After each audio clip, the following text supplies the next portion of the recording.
구원하기 위해서 얼마나 많은 아픔을 참으셨을까?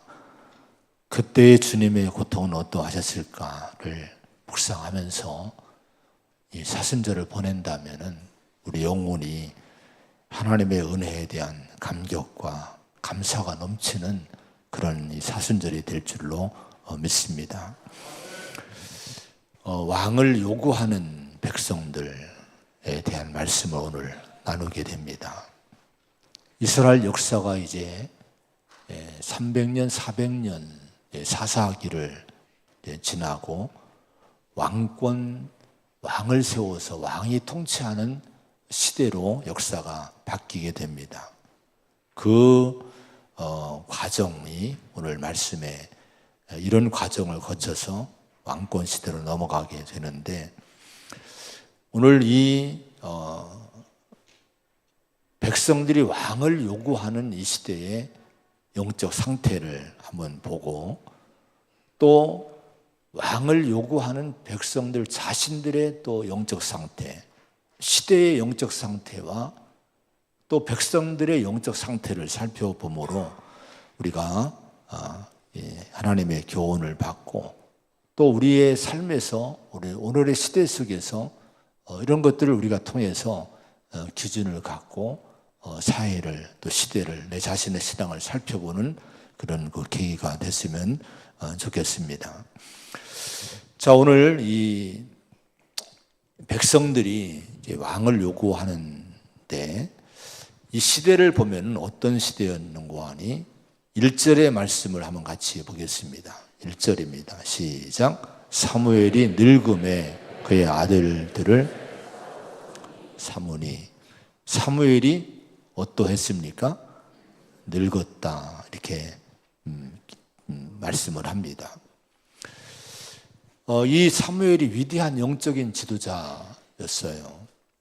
엘리의 제사장이 몰락을 하고, 가문이 몰락을 하고, 하나님의 사무엘을 세우게 됩니다.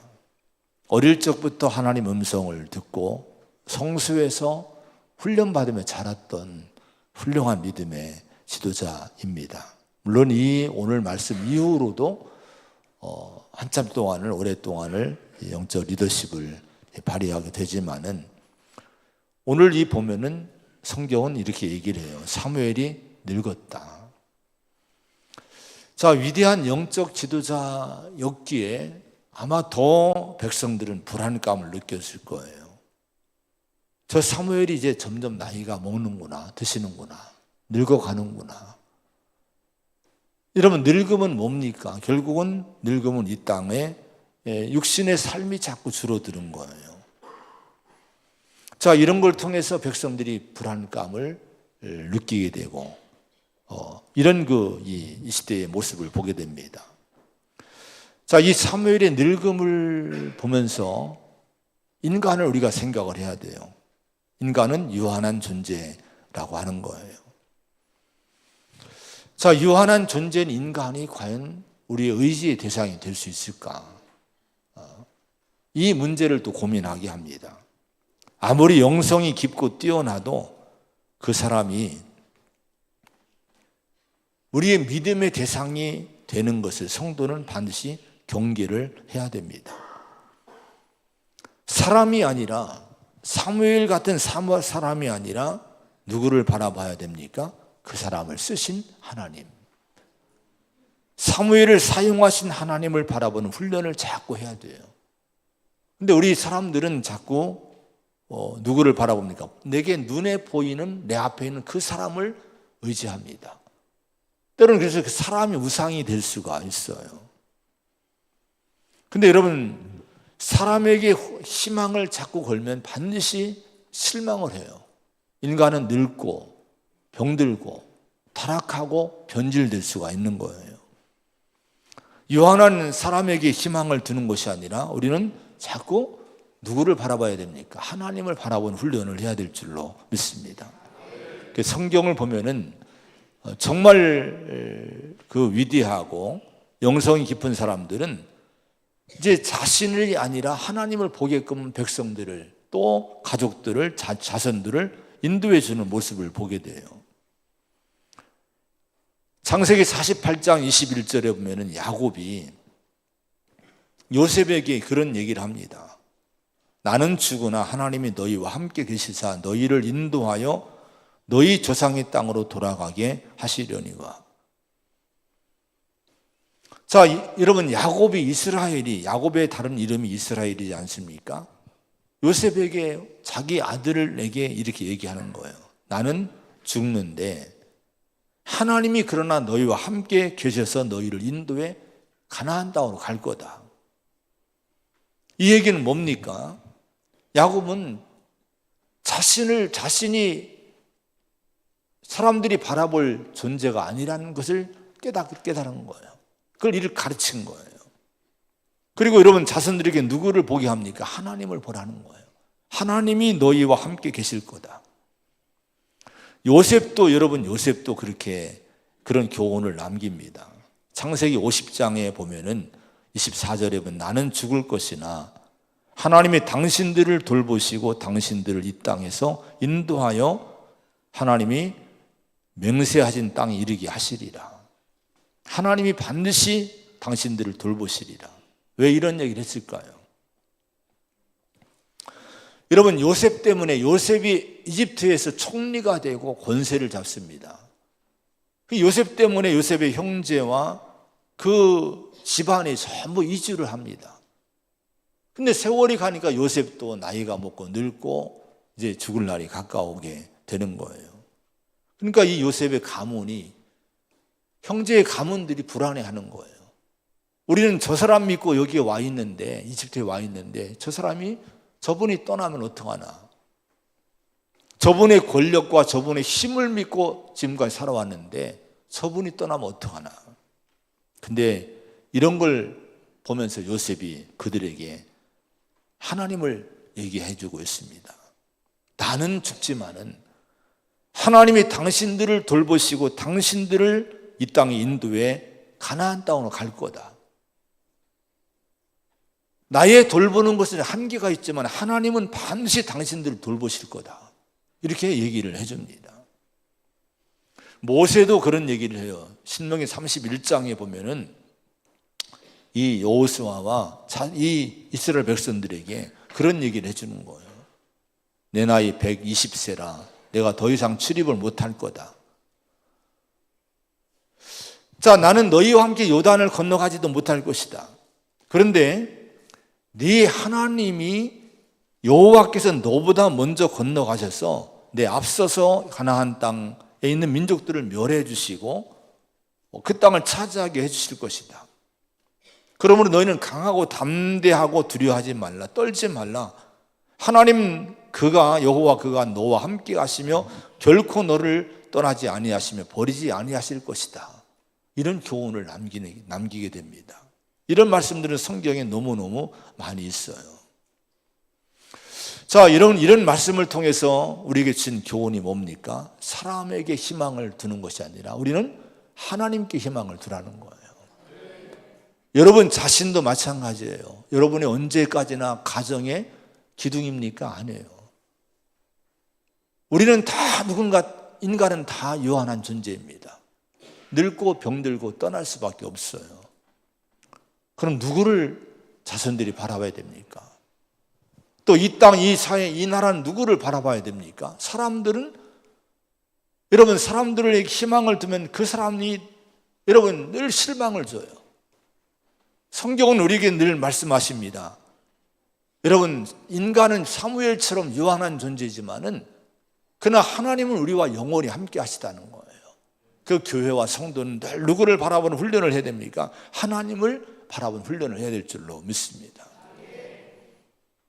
그런데 이 시대는 하나님을 바라보는 훈련을 안 되는 거예요. 자꾸 왕을 요구합니다. 왕을 달라는 거예요. 자, 그런 다음에 이 왕을 요구한 이 시대에 사무엘을 이 시대에 왕을 요구한 시대의 그 사회의 이 시대의 모습을 또 한 가지 모습 보면은 이제 이 지도자의 늙음과 또 하나는 사무엘의 아들들이 보여준 영적 무능함이 이제 보이게 됩니다. 2절과 3절의 말씀 같이 보겠습니다. 2절과 3절입니다. 시작. 장자의 이름은 요엘이요 차자의 이름은 아비야라. 그들이 브엘세바에서 사사가 되니라. 그의 아들들이 자기 아버지의 행위를 따르지 아니하고. 아멘. 사무엘의 두 아들이 요엘과 아비야입니다. 이제 이 사무엘이 늙어가면서 사사의 직분을 두 아들들에게 주어서 백성들을 재판하게 하고 이끌게 해주는 거예요. 그런데 문제가 생깁니다. 이 아들들은 사무엘을 본받지 못하는 거예요. 사무엘을 본받고 아버지를 본받고 정말 이 판결을 잘하고 하나님 음성을 듣고 이래야 되는데 탐욕에 빠져요. 그 뇌물을 받아요. 뇌물을 받고 판결을 할 때, 재판을 할 때 재판을 굽게 해주는 거예요. 돈 받으면 이기게 하고, 돈이 많은 주는 쪽을 이기게 하고, 손들어주고, 이렇게 어렵지 못한 행위를 하게 됩니다. 자, 이것 때문에 여러분, 이런 두 사무엘의 타락한 두 아들들 때문에 영적인 지도력이 백성들에게 신뢰를 잃게 된 거예요. 그로 인해서 이스라엘 백성들은 사무엘을 통해서 그동안 하나님 말씀을 듣고 하나님의 통치를 받게 됐는데 이제는 믿지를 못합니다. 다른 세상 나라들처럼 왕의 통치를 받기를 원해요. 왕을 달라는 거예요. 말씀의 통치는 못 믿겠다는 거예요. 그래서 여러분, 다른 나라들처럼 우리에게 강력한 왕을 주세요라고 요청을 합니다. 우리에게 준 교훈이 뭡니까? 교회가 타락하거나 영적인 영향력이 추락을 하게 되면은 세상은 자꾸 하나님으로도 멀어지게 됩니다. 교회가 타락하지 말고 교회의 지도자들이 타락하지 말아야 돼요. 여러분, 우리 영적인 성도들이 타락하지 말아야 될 줄로 믿습니다. 늘 정직하고 진실하고 정말 여러분 도덕적이고 거룩한 삶을 살아야 돼요. 이걸 잃으면 세상에서 교회의 지도력은 사라지게 됩니다. 우리 주님은 제자들에게, 성도들에게 세상에 너희는 세상의 소금이다, 너희는 세상의 빛이라고 말씀했어요. 자, 그러면서 이같이 너희 빛이 사람 앞에 비치게 하여 그들로 너희 착한 행실을 보고 하늘에 계신 너희 아버지께 영광을 돌리게 하라, 이렇게 말씀했습니다. 우리 성도들이, 교회가 소금이 되고 빛이 되어야 돼요. 그래야 세상이 하나님을 인정합니다. 하나님께 여러분 이제 이 마음을 두고 하나님의 지도를 받으려고 하게 됩니다. 근데 사무엘의 아들들처럼 타락하고 아버지 행위를 본받지 못하게 되면은 결국은 세상이, 그 시대가 여러분 실망한 것처럼, 영적 영향 지도력에 대해서 불신한 것처럼 교회가 타락하고 성도가 개개인의 삶에서 타락하면 여러분 교회의 힘은 잃어버려요. 지도력은 잃게 됩니다. 그래서 우리가 본받을 분이 누굽니까? 사무엘이, 여러분 그 아버지, 여러분 사무엘의 아들들이 그 아버지 사무엘의 행위를 본받고 정말 거룩하게, 진실하게, 정직하게 이 사사 역할을 해야 됐듯이 우리가 본받을 분은 오직 하나님이신 줄로 믿습니다. 예수를 본받고 하나님을 본받아야 돼요. 마태복음 16장에 보면은 예수님이 빌립보 가이사랴 지방에서 제자들을 데리고 특별히 따로 가셔서 질문을 하세요. 사람들이 나를 누구라고 하느냐. 그래서 제자들이, 세상 사람들이 예수님에 대해서 하는 얘기를 들려줘요.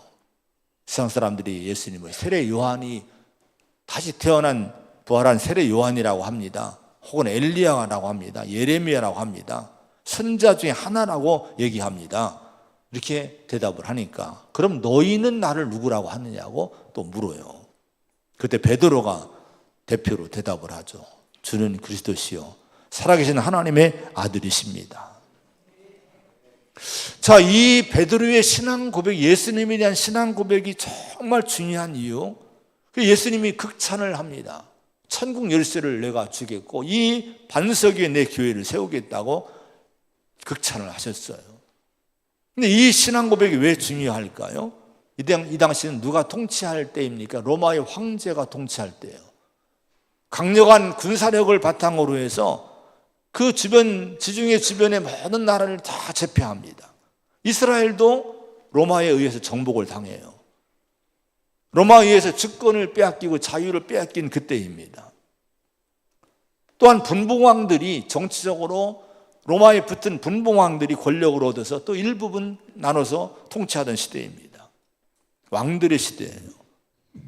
그런 시대의 예수님은 자신이 세상의 진정한 주가 되고 유일한 구원자가 되고 그리스도이고 하나님의 아들이심을 베드로를 통해서 세상에 선포한 거예요. 황제가 다스리고 왕들이 다스리지만 진정한 주는 나라는 거예요. 하나님의 아들이신, 하나님의 기름 부어 세우신 그리스도이신 예수님이 진정한 주라고 예수님이 베드로를 통해 세상에 선포하신 거예요. 그런 예수님이 제자들에게 이런 얘기를 하십니다.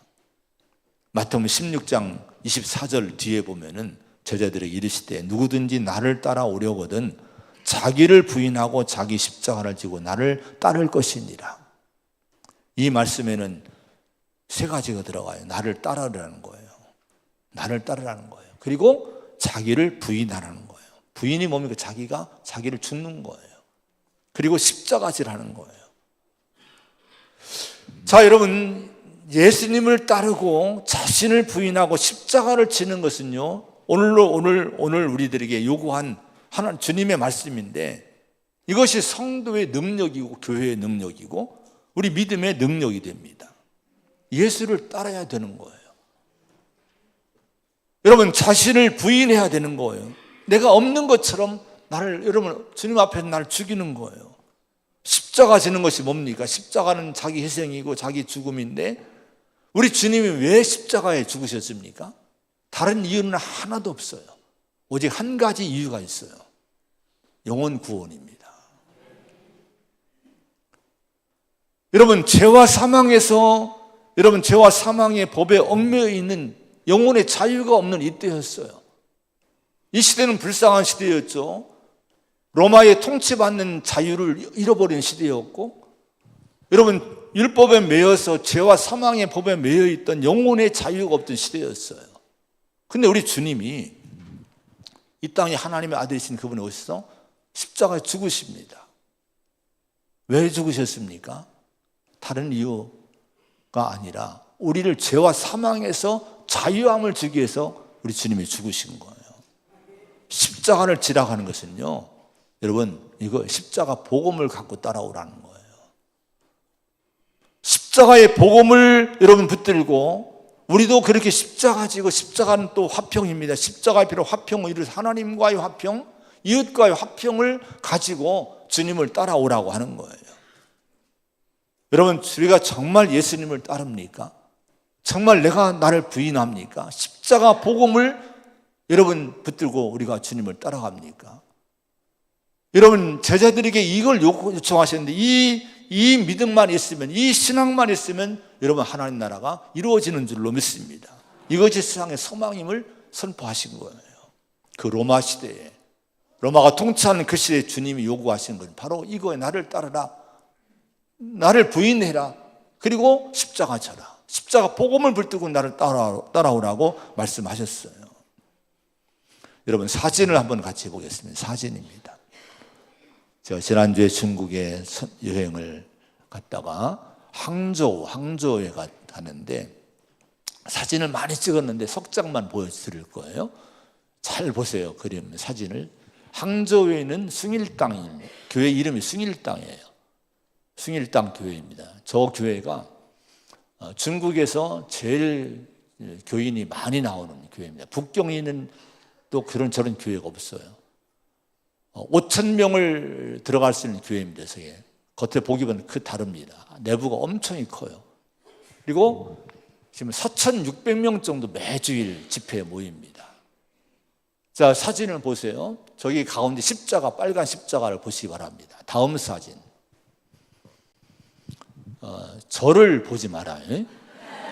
저 자랑하려고 하는 게 아니에요. 저 자꾸 무슨 옷 입었나, 뭐 이렇게 그거 보라는 게 아니고 교회 보라는 거예요. 가운데 계신 분은 그 교회 장로님이에요. 장로님이에요. 우리를 안내하신 분이에요. 그리고 중요한 포인트가 있어요. 저희 교회를 보는데 멀리 찍었는데 빨간 십자가가 저 이쪽, 그 위에는 십자가 또 하나 있죠. 탑 위에. 그게 노란 십자가, 황금 십자가입니다. 저게. 자, 여러분 기억하시기 바랍니다. 다음 또 사진. 내부입니다. 내부. 강단을 찍은 거예요. 저건 십자가를 하얗게 해서 하얀 십자가입니다. 자, 장로님이 우리를 우리 안내했는데요. 지금 이 중국은 14억 인구입니다. 그 중에 공산당이 통치를 지배를 하는데 공산당이 14억 중에 1억 명이 공산당원이래요. 이들이 거의 이제 이 나라를 통치해 나가고 핵심 당원들이 한 250만 명 정도가 된다고 합니다. 이들이 권력을 잡고 있는 거예요. 근데 여러분, 중국의 기독교 역사가 깊습니다. 저 교회도, 스윈땅 교회도 허드슨 테일러라는 유명한 선교사님이 저 교회를 개척한 교회예요. 역사적인 교회입니다. 지금 4,600명, 즉 청년들, 대학생들이 엄청 많이 나온대요. 매일마다 집회가 있고 교육이 있고 성경을 공부해요. 자, 근데 여러분, 교회를 핍박을 이 공산당이 하는데요. 2013년도에 십자가를 막 철거하게 합니다. 항저우가 있는 절강성 그에도 1200개의 교회가 십자가 철거를 당했대요. 교회는 존재하지만 십자가는 달지 말라는 거예요. 애들은 교회 데리고 가지 말라는 거예요. 그래 핍박을 이제 점점 하기 시작을 합니다. 근데 이 교회도 십자가 철거를 하게끔 공산당에서 이게 압박을 가하고 압력을 가하고 시도했는데 전에 목사님 구예서라는 목사님이 목숨 저항을 해요. 전통 있고 많은 세력 교회에 힘이 있으니까 결국 십자가를 못 댑니다. 그리고 그분은 감옥에 갑니다. 지금 4명의 목회자와 5분의 장로님들이 저 교회를 이끌고 있더라고요. 근데 장로님이 아까 사진에 같이 있는 장로님이 저 십자가 3개의 십자가를 설명을 해주는 거예요. 우리 목사들이 다 알죠. 근데 그분이 진지하게 복음을 전하는 거예요. 꼭대기에 있는 황금 십자가는 하나님의 나라입니다. 우리가 저 나라를 가야 됩니다. 근데 인간의 죄악 때문에, 죄 때문에 저 나라를 갈 수가 없어요. 그 영광의 나라에 이르지 못합니다. 그래서 예수님이 오셔서 십자가에 죽으심으로 피 흘리셨습니다. 빨간 십자가를 설명해 주는 거예요. 그리고 내부에 들어가서 하얀 십자가를 설명하면서 우리가 죄인이지만 예수 믿고 십자가 복음을 믿으면 우리 죄가 용서함 받고 의인되고 우리가 저렇게 죄 없는 상태가 되고 부활의 은혜를 입게 되고 우리 영원한 하늘나라, 황금의 하늘나라를 갈 수 있습니다. 이 복음을 쫙 전하시는 거예요. 우리가 목사들이지만은 참 마음에 감동을 너무 많이 받은 거예요. 공산당이 지금 그 사회를 여러분 지배하고 통치하고 있지만은 복음을 지키는 교회가 여기 있구나. 십자가를 죽어도 감옥 가도 떼지 않고 십자가 복음을 지키는 교회가 있구나. 이걸 보고 온 거예요. 그래서 목사님들이 희망이 있구나. 이 십자가 복음을 지키는 이런 믿음의 사람들이 목숨을 걸고 교회를 지켜내고 있는 4,000명 이상의 사람들이 젊은이들이 이렇게 많이 모인다는 거예요. 이들이 있다면 중국도 여러분 정말 희망이 있는 줄로 믿습니다. 정말 예수를 따르는 사람들이 그 사이에 있는 거예요. 오늘 우리가 여러분 예수를 따르지 못할 이유가 어디 있습니까? 우리는 너무 좋은 환경에 살고 있지 않습니까? 근데 여러분 우리가 지킬 것은 뭐를 지켜야 됩니까? 십자가의 복음, 우리 주님이 나를 따르라, 나를 부인하라, 십자가를 지고 나를 따라고 말씀하신 것처럼 교회와 성도는 꼭 십자가 복음은 포기하지 말아야 될 줄로 믿습니다. 어떤 환경 속에서 어떤 위협 속에서도 이 복음은 항상 선포되고 외쳐지고 붙들고 이 신앙 가운데 우리가 걸어가야 돼요. 그러면 하나님은 그 교회를 그 믿음을 쓰실 줄로 믿습니다. 근데 이 사무엘 시대에 불행은 뭐예요? 그 아들들이 사무엘의 아버지의 신앙을 이어받지 못한 거예요. 오늘 우리가 하나님 아버지가 주시는 이 여러분, 이 예수가 주시는 십자가 복음을 이어받지 못하면 교회는 희망이 없어요. 이 나라 희망이 없어요. 그러나 우리가 정말 우리가 주님을 본받고 십자가 길을 가는 우리가 있다면 이 교회는 희망이 있는 줄로 믿습니다. 그 복음이 지금 공산당이 통치하고 있지만 그러나 그 복음이 언젠가 공산당을 깨트릴 거예요. 그런 역사가 올 줄로 믿습니다. 자, 왕을 요구한 이 시대의 상태가 그 시대의 상태 그랬고요. 왕을 요구한 사람들의 상태를 한번 보겠습니다. 4절과 5절의 말씀 한번 봅니다. 4절과 5절입니다. 시작.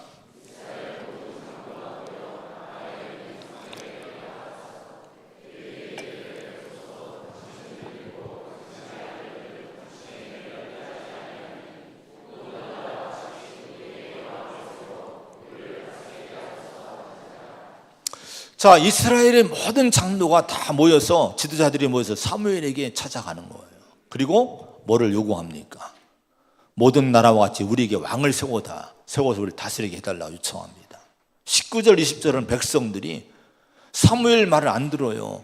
왕을 세우면 이런 어려운 문제가 있다고 설명해도 안 들어요. 그리고 주장을 합니다. 우리도 다른 나라들 같이 되어 우리의 왕이 우리를 다스리게 해달라, 우리를 위해 싸움을 싸워야 될 왕을 세워달라, 이렇게 요청을 합니다.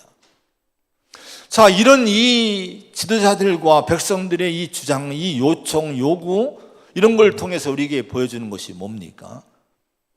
자, 이들은 누구의 부름을 받았어요? 하나님의 부름받은 특별한 하나님의 나라를 이루려고 세운 이스라엘 민족입니다. 근데 하나님의 통치 속에서 하나님의 나라를 이루려고 하기보다는 말씀도 주었고 하나님의 가르침도 주었지만 이걸 듣기보다는 세상 나라들을 부러워하는 거예요. 그리고 그들과 똑같은 나라를 세우게 해달라고 이렇게 요청을 하고 있습니다. 여러분, 우리가 어쩌면 잘못하면 이럴 수가 있다는 거예요. 세상을 자꾸 본받을 수 있다는 거예요.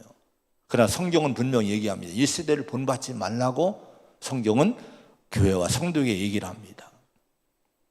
이스라엘을 향하신 하나님의 방식이 뭘까요? 이스라엘 민족을 애굽에서 이끌어내신 다음에 10계명을 주어요. 10계명의 제1계명이 뭡니까? 첫째가 나 외에 다른 신을 내게 있게 하지 말지니라.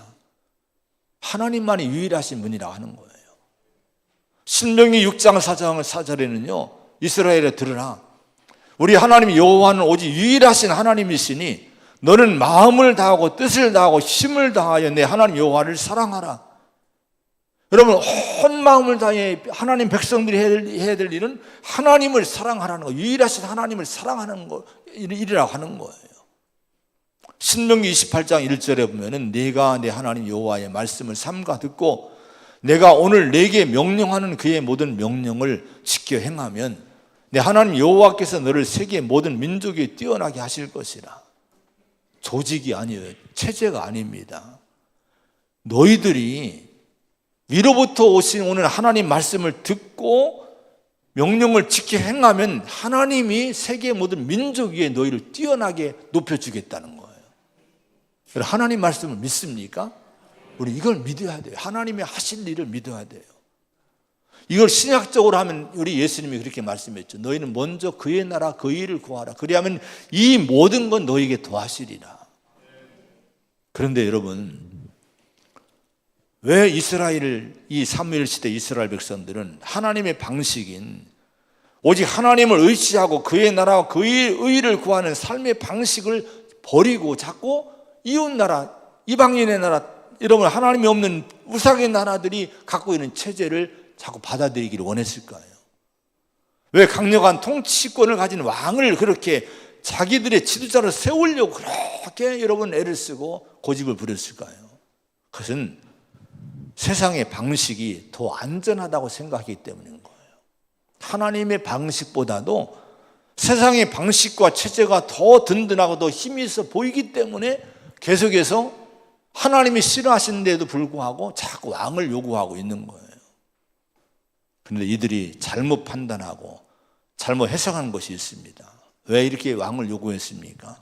블레셋이란 이방의 세력 때문에 고통당하고 패배하고 고통당하고 압박당하니까 이렇게 왕을 요구했는데, 근데 그 자기들이 패배하고 고통당하는 원인, 이유를 잘못 찾은 거예요. 자기들에게 전쟁을 지휘하고 강력한 조직을 갖추고 자기들 앞서 싸워줄 힘있는 왕이 우리들에게는 없기 때문에 우리가 이렇게 지고 있다, 우리가 이렇게 패배당하고 있다, 우리가 어려움 당하고 있다고 그들이 판단했어요. 그래서 우리도 왕이 있으면, 우리도 뭔가 조직을 갖추고 왕이 있으면 그 왕의 보호를 받아서 우리는 완전 안전하고 평화를 누릴 것이라고 그들이 전부 이스라엘 백성이 생각을 한 거예요. 그래서 왕을 요청한 거예요. 근데 정말 그런데 그렇습니까? 사무엘의 해석은 뭡니까? 지난주에 봤던 7장에 3절에 그렇게 얘기합니다. 사무엘이 온 족속, 이스라엘 족속에게 이렇게 얘기해요. 한번 7장 3절의 말씀 펴셔서 같이 읽어봅니다. 시작. 사무엘이 이스라엘 온 족속에게 말하여 이르되 만일 너희가 전심으로 여호와께 돌아오려거든 이방 신들과 아스타롯을 너희 중에서 제거하고 너희 마음을 여호와께로 향하여 그만을 섬기라. 그리하면 너희를 블레셋 사람의 손에서 건져내시리라. 아멘. 사무엘의 그 시대를 향한 해석이었던 거예요. 왕이 아니라 전심으로 돌아오라는 거예요. 하나님께로. 이방 신상들 우상을 버리라는 거예요. 하나님만을 전심으로 섬기면, 그리하면 너희를 이 나라의 문제, 블레셋 사람의 손에서 너희를 건져내시리라고 이렇게 얘기를 합니다. 그래서 여러분, 이스라엘 민족 백성들이 그 시대에 사무엘 이때 이 얘기 듣고 7장에 보면 전부 우상을 버려요. 우상을 제거합니다. 여호와만 섬깁니다. 그랬을 때 어떤 일이 일어났습니까? 승리를 주신 거예요. 왕이 없는데 승리를 주셨어요. 그리고 회복과 평화가 왔다. 지난주에 회복과 평화를 주신 거예요. 왕이 준 것이 아니라 누가 주신 거예요? 하나님이 회복과 평화를 주신 거예요. 할렐루야. 역사에 대한 사무엘의 해석은요, 왕의 부재, 왕이 없음의 문제가 아니라 이스라엘의 신앙 거룩함의 문제라는 거예요. 우리는 끝까지 이 신앙을 고백을 해야 될 줄로 믿습니다. 거룩함의 문제인 거예요. 지금 체제의 문제는 눈에 보이는 거면 실은 더 깊이 있는 뿌리의 문제는 우리의 거룩함의 문제라는 거예요. 여러분, 이 문제를 우리 교회는 파고들고 성도는 파고들고 이 문제를 고치고 우상을 제거하고 하나님 말씀으로 살아가는 그런 삶을 우리 성도는 집요하게 추구하는 그런 우리의 교회가 되고 성도가 되어야 될 줄로 믿습니다. 그럼 하나님이 회복과 평화를 주신다고 하는 거예요. 우리가 이 믿음을 꼭 갖기를 축원드립니다. 그리고 왕을 요구한 것은 하나님을 버린 것이라고 하나님이 진단하셨어요. 오늘 본문 6절, 7절, 8절 한번 읽어봅니다. 6절, 7절, 8절 시작. 사무엘이 그것을 기뻐하지 6절 시작. 우리에게 왕을 주어 우리를 다스리게 하라 했을 때에 사무엘이 그것을 기뻐하지 아니하여 여호와께 기도하며 여호와께서 사무엘에게 이르시되 백성이 내게 한 말을 다 들으라. 이는 그들이 너를 버림이 아니요 나를 버려 자기들의 왕이 되지 못하게 함이니라.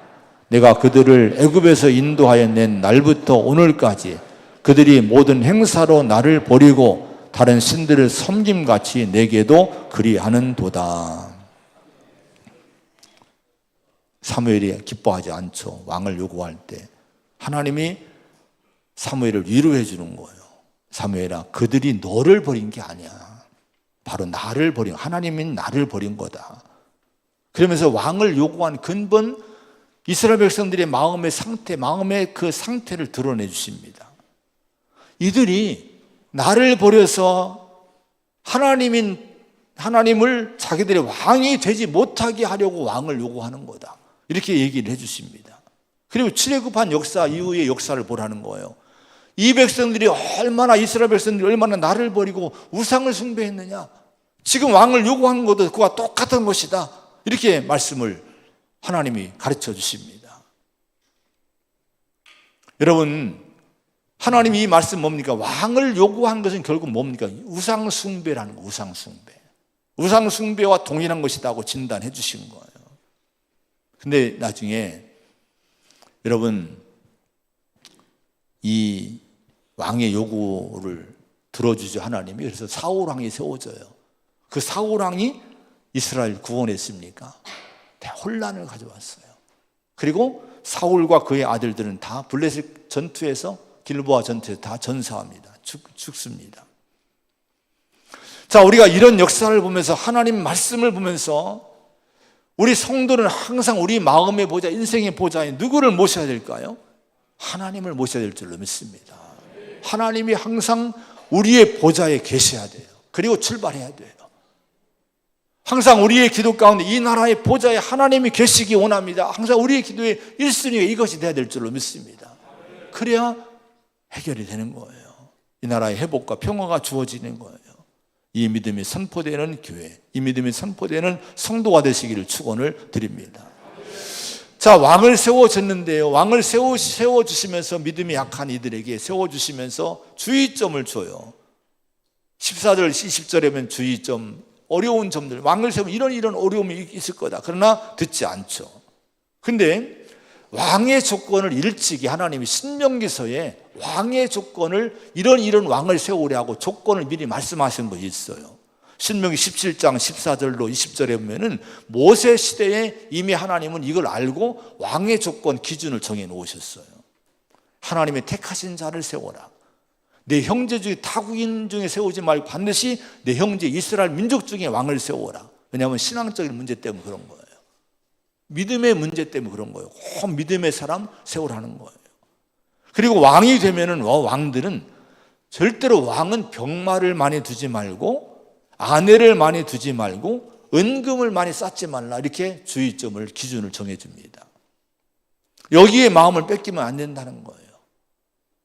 병마를 여러분 많이 두려고 하다가 애굽으로 또 돌아갈까 봐 하나님 걱정하신 거예요. 애굽이 강대국이니까 그 힘을, 세력을 빌려오고 하나님을 떠날까 봐 걱정하신 거예요. 아내를 두지 말라는 이유는요, 아내는 정략 결혼하는 거예요. 왕들이. 솔로몬이 그랬죠. 각 나라에서 많은 여인들을 데려옵니다. 결혼하는 거예요. 왕 공주들을 데려오는 거예요. 근데 거기에 그 여인들과 함께 뭐가 들어왔어요? 우상이 들어옵니다. 그래서 솔로몬 시대에 가장 영적 타락합니다. 여인들 때문에. 이것 때문에 아내를 많이 두지 말라. 은금을 많이 쌓지 말라. 왜냐하면 은금을 자기를 위해 쌓다 보면 세금을 많이 걷어요. 백성들을 괴롭힐 수 있어요. 왕은 이러면 안 된다는 거예요. 결정적으로 한 가지는요, 이렇게 말씀했어요. 말씀을, 율법서를 등에 기록해서 평생의 왕의 옆에 두고 읽어서 하나님 여호와 경외하기를 배우며 율법의 모든 말과 이 규례를 지켜 행하라. 그러면 그의 마음에 그의 형제 위에 교만하지 아니할 거다. 왕위에 있는 날에 장구할 거다. 이렇게 약속했습니다. 여러분, 왕들은 지도자를 하나님의 말씀을 꼭 읽으라는 거예요. 배우라는 거예요. 평생 읽으라는 거예요. 그리고 하나님의 경외함을 꼭 배워야 된다는 거예요. 그러면 교만해지지 않는다는 거예요. 왜 자꾸 지도자들이 교만해질까요? 여러분, 윌 듀란트라는 분이 역사가 이런 얘기했어요. 역사에서 종교의 도움 없이 도덕적인 삶을 성공적으로 유지한 사례는 찾아볼 수가 없다. 이 역사가가 얘기했습니다. 기독교적으로 얘기하면은 하나님의 도움이 없이는 누구도 인간의 실력과 어떤 전문성과 인간의 능력 가지고 의지가 아무리 강하다 할지라도 하나님의 도움을 받지 않으면 도덕적인 삶을 성공적으로 유지할 수가 없다는 거예요. 어떤 왕이나 대통령이나 어떤 지도자들이나 어떤 성도나 어떤 사람이나 할지라도 하나님의 도움을 반드시 받아야 된다는 거예요. 여러분, 하나님의 계시를 받지 않고 살면요, 결국 인간은요, 자기가 자기의 주인 됩니다. 여러분, 자기가 자기를 통제하려고 그래요. 세상의 주인이 됩니다. 하나님의 도움을 안 받으면요. 오스 기니스라는 분이 이 시대를 가리켜 소위 창문 없는 시대라고 해요. 창문이 없대요. 이 얘기는 지금 내 안에 있는 여기만 이 땅만 보지, 여러분, 하늘로 난 창이 없는 거예요. 초월적인 세계를 못 보는 거예요. 믿음의 세계를 모르는 거예요. 하나님을 모르는 거예요. 그 다 인간끼리만 여러분 북적북적대고 서로 싸우고 지지고 볶고 하는 거예요. 위로부터 우리 오신 하나님 말씀을 안 듣기 때문에 인간이 교만해진다 하는 거예요. 여러분, 왕들은, 지도자는 그러면 안 된다고 얘기를 하나님이 가르쳐 주셨습니다. 창을 열어야 될 줄로 믿습니다. 하나님을 향해 눈을 떼야 될 줄로 믿습니다. 열왕기상 6장 16, 17절에 엘리사가 아람의 군대가 포위했을 때에 두려워하는 자기 종을 사환을 위해서 기도합니다. 하나님, 그의 눈을 열어서 보게 하옵소서. 그러니까 여러분, 여호와께서 청년의 눈을 여셨다고 말씀하면, 여시니까 하나님의 군대가 가득한 걸 보여주신 거예요. 아람의 군대를 능가한 하나님의 군대가 가득한 걸 보여주신 거예요. 오늘 우리의 기도가 이것이 되어야 됩니다. 우리의 눈을 열어 보게 하옵소서. 뭐를 봅니까?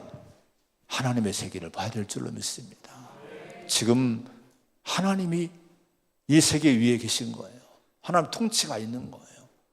이 하나님의 통치와 하나님의 말씀의 통치를 우리가 받아들이고, 여러분, 그 하나님께 항복하고 하나님 안에 있을 때 이 사회와 이 땅이 회복이 되고 평화가 올 줄로 믿습니다. 정말 이 나라의 지도자, 그런 지도자가 세워지기를 바랍니다. 그리고 하나님이 도우실 줄로 믿습니다. 기도하겠습니다. 하나님 아버지, 왕을 요구하는 사무엘 시대의 말씀을 우리가 보고 듣고 이제 말씀을 이제 나눴습니다. 우리가 사람을 영원히 의지할 대상이 못됨을 꼭 깨닫기를 원합니다. 사무엘이 늙었듯이 사람은 유한하니 우리는 하나님을 바라보고 하나님을 의지하는 훈련을 하고, 하나님을 우리 희망을 두는 저희가 되게 하여 주옵소서.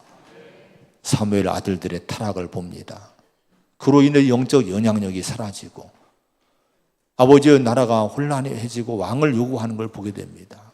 오늘 교회와 성도들의 타락이 아버지여 없어야 될 줄로 믿습니다. 거룩함을 교회가 지키고 성도가 꼭 지키게 하여 주옵소서. 그럴 때 영적 영향력이 이 사회를 이제 이끌어가게 될 줄로 믿습니다. 이 세상을 본받지 않게 하여 주옵시고, 하나님이 말씀하신 그 말씀이 능력이 있고 결국 그 말씀 하나님의 방식이 결국 승리함을 꼭 우리가 믿게 하여 주시옵소서. 하나님을 버리지 않기 원합니다. 하나님을 늘 인생의 보좌, 삶의 보좌, 내 영혼의, 내 모든 삶의 중심에 주님만이 늘 계실 수 있는 그 믿음을 지켜내게 하여 주옵소서. 특별히 하나님, 이 땅에 좋은 지도자들을 세워주시기 원합니다. 위로 창문을 열고 하나님을 바라보고 하나님의 음성을 들을 수 있는, 하나님의 영향을 받고 행복하고 통치할 수 있는, 통치받을 수 있는 그런 영적 지도자들을 세워주시기 원합니다. 하나님 인도하여 주옵소서. 이 나라 안정을 주시고 이 나라의 미래에 하나님의 축복을 주셔서 평안케 해주시기 원합니다. 예수님의 이름으로 간절히 기도하옵나이다. 아멘. 찬송가 79장 찬송하시면서 준비한 예물 봉헌하겠습니다.